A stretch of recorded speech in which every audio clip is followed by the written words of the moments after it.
Coming back from basically 2 weeks of kind of solid gigs, a bunch of jazz gigs, a bunch of really weird avant gigs, and a couple of really cool, more rock gigs. Today, one thing I've got to do, I've got to get some brushes or some alternative sound makers, I guess. And I take a lot of pre-made brushes or mallets and do different things with them. I'm very lucky to have a really super great relationship with the ProMark people, and I use a lot of their stuff and kind of build onto it. But I just did this gig and we had to kind of make some electronic sounding things. And so I actually used this kind of setup. By the way, like almost all of this stuff was used at this gig, and now I have to clean this up. It's pretty horrible looking in here. So here's an example of kind of what we did with these percussion instruments to make them a little more electronic sounding. Works out really well when you close mic it, run it through a really great house PA with some reverb, kind of play with the sound. I'll blend in the original so you can kind of see what it started with and what it was going to. Of course, it's a big live show, and we kind of have to amp up a little bit more of the excitement. And yeah, one of the issues I have always had with electronics is sometimes they sound so square. They're not quite as organic sounding as drums, and I feel like there are tons of weird. I mean, all this is full of percussion and gongs and stuff, and you can make all of this stuff sound very electronic if you know what to do, and you have a great sound guide. Boo doo doo doo doo.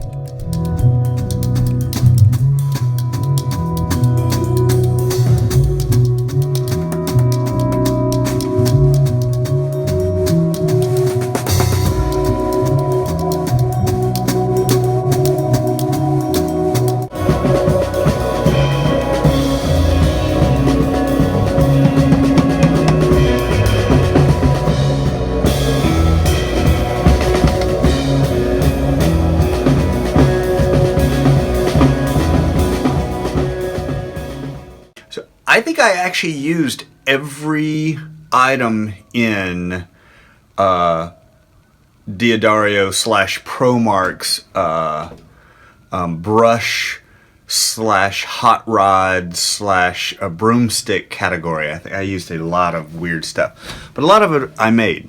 So these being cool rods. Cool rods are cool. They sound very, very ticky.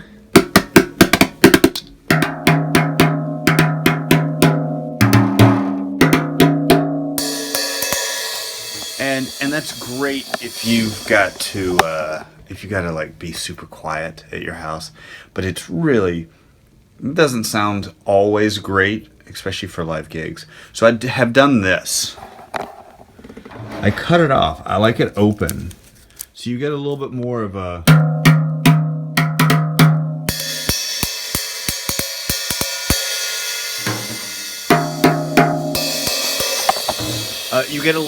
low end kind of vibe from it. And these are almost dying, so it's time to do a little snip.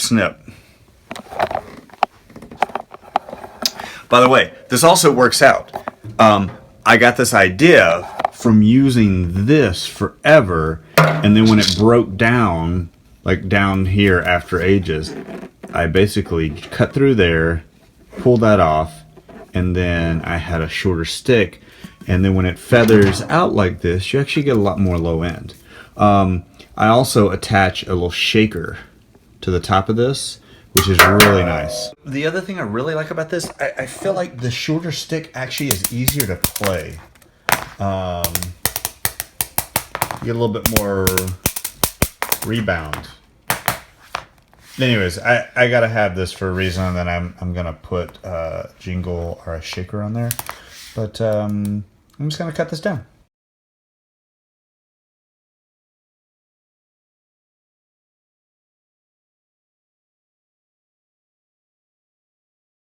Now we're gonna open this up. Please be very careful, because this is sharp and this is very tough. This heat sink is really tough.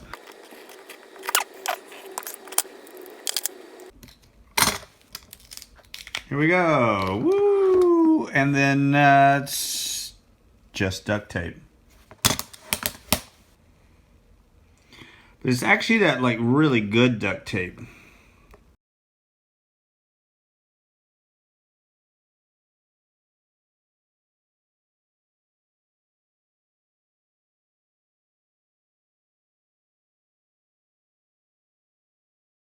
So it's a little sticky here. I mean, you can kind of see that right there. It's still dark. It only takes a few times putting this in and out of your bag, and then it's like done.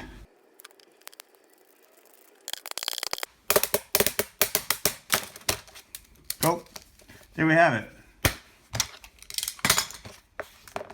Adding things to brushes or something, you know, for alternative sound sources is not a new thing. They've been doing this forever. For example, this is a 50s, 60s Camco bass drum muffler that has jingles on it. And it's just like, it's so... To me, it reminds, I call it trunk rattle. You know, when you go by somebody playing music really loud and their trunk kind of rattles, you get that like a really hip metallic sound. I do it with these vintage sizzlers. You put this on there to add a sizzle sound, and I'll put like some old tambourine jingles that works out. But I really love taking brushes and adding shakers. There's this company right here, Rhythm Ring, and they're kind of amazing. They were made for guitar players, but they go on sticks, and I just tape them on. You can do that kind of stuff. Also go to New Year's Eve. There'll be this kind of thing, and that sounds great on like a tape to there. Like there's so many different things you can do just to add a new sound.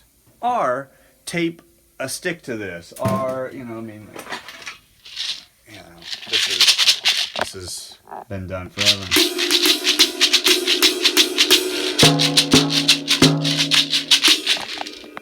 Anyways, I'm sure that was loud and over. Yeah. Cool. So right now it's almost Christmas. Merry Christmas, Happy Hanukkah. I'm still trying to clean this up. It looks better. Actually, it still looks like shit, but it's getting there. That's today's project. And I have to clean up this. I got to work on some of this stuff. I have a lot. I kind of have too much stuff. So one thing I kind of need to catch up on is reviews. I've gotten a lot of stuff in lately, and I keep telling you I'm going to talk about it. And you should know that I actually hate doing reviews. You saw me work on these hi-hats the other day. I am so in love with the rivets, but I'm actually going to add 2 more. I've been lazy, but I'm off for the next week, so I'm going to do that. I'm also really into this Artisan, the Elite Sabian that they sent me, and you know, it's really quiet. It's a great cymbal for a quiet room. 20. The one thing I really like about the Artisan, I already mentioned it's quiet, is, you know, really articulate sound. But this is actually a little bit thicker version than I've seen. I'm trying to find a stick. Anyways, super quiet.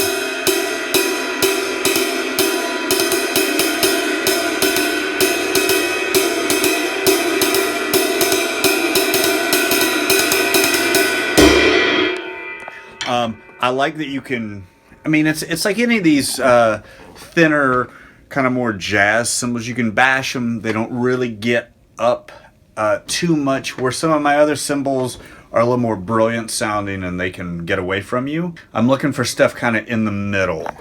And also, really great on stage. You're not going to kill the band with that, especially if you're playing in a rock band. It's going to keep everything low. The one thing I always worry about with low cymbals is if they're too low and the attack is really low, you start wrestling?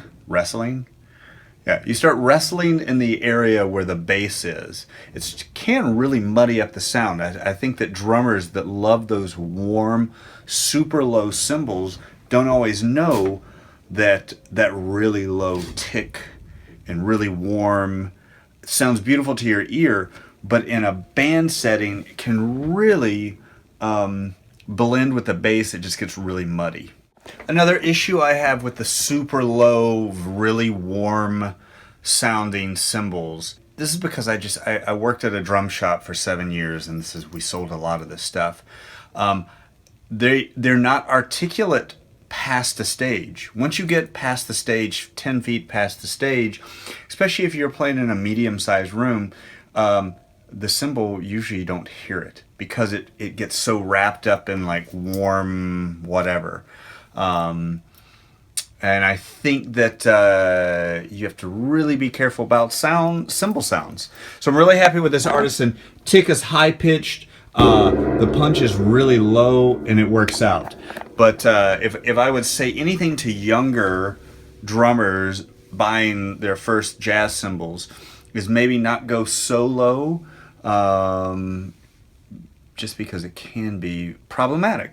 I'll be super interested to hear what all the drum companies have coming out at NAMM in January. This year, I'm not planning on going. I got a bunch of gigs, and I went last year, and it's just like I go every other year. I try. I do want to go look at, even though I've been bitching about electronic drums, I do want to go check out electronic drums because I'm into it. Especially when you're really when you get to manipulate sound and really have a more hands-on approach to some of the electronics, which is happening now, especially with the Sunhouse stuff. Those guys are rocking, and just trying to sell a kidney so I can get some. That's enough of my talking for the day. It's a lot of talking. Sorry. I feel like I should do a podcast called Cymbal Talk with Dickens. Where basically I can just bitch about cymbals all the time.